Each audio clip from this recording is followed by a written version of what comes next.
So the India-Middle East-Europe economic corridor, if developed, would have several potential significance. It will establish more robust trade flows and trade relations between India, the Middle East, and Europe, and enhance commerce. It will have implication also for the energy security of India. A large portion of Indian oil imports is coming from this region. It can also boost infrastructure development in the region, because the establishment of such corridor will entail the development of infrastructure such as roads, railways, ports, etc., and leading to an overall economic development of the region. The corridor will also be able to reduce, of course, transit times and cost, and it will also give a boost to India's manufacturing sector. We have to remember that it has a lot of benefit for the Indian economy. The India-Middle East-Europe economic corridor, if developed, would have several potential significance. It will establish more robust trade relations between India, the Middle East, and Europe. It will enhance commerce and trade flow. It will have implication for the energy security of India, because a large portion of India's oil import is coming from this region. It can boost infrastructure development for the region, because the establishment of such corridor would entail the development of road, railways, ports, and other infrastructure facilities. So leading to an overall economic development of the region. The corridor will also be able to reduce transit time, of course, and cost. And in our fast economy, this is very much needed. It can also boost India's manufacturing sector. So the ongoing conflict between Hamas and Israel can pose challenges to the development of the India-Middle East-Europe economic corridor, especially in parts of the corridor are planned to pass through or near the conflict zone. It will delay things for sure.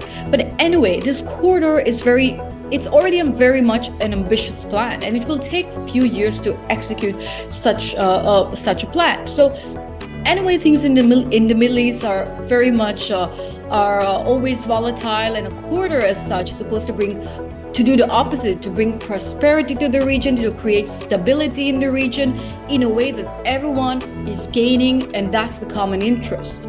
So beyond that, if you look at this from an American perspective, this was a way to curb China's influence in the region, in Asia, and the Middle East.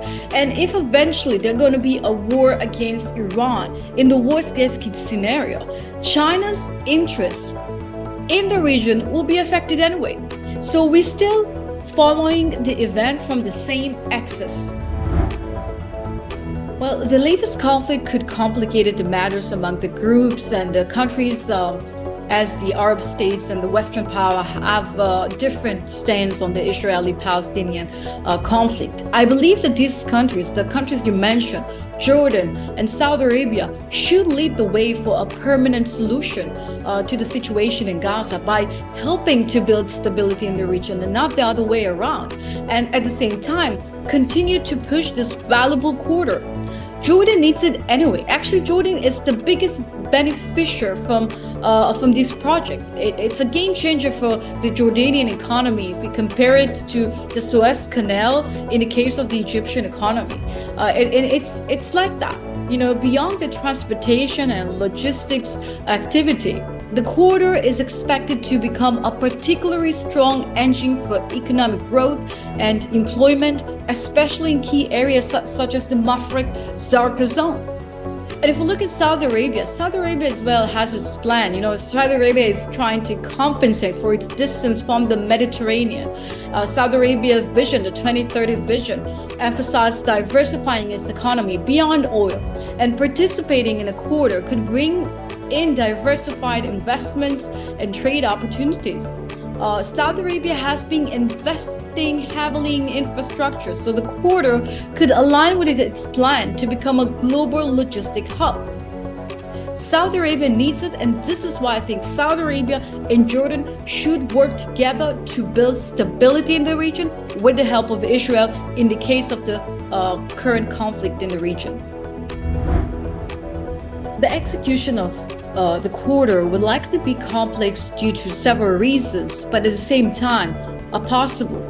option. It will be a complex because of geopolitical concerns. The regions involved have their own set of geopolitical tension. For example, the conflicts like we now see here in the Middle East between Hamas and Israel, that is affecting the planning and the executing of this corridor.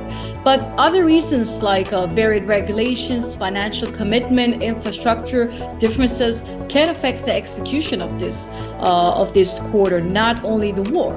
But still, if we look at it, the potential for economic and strategic benefits could make it a compelling project for the countries involved.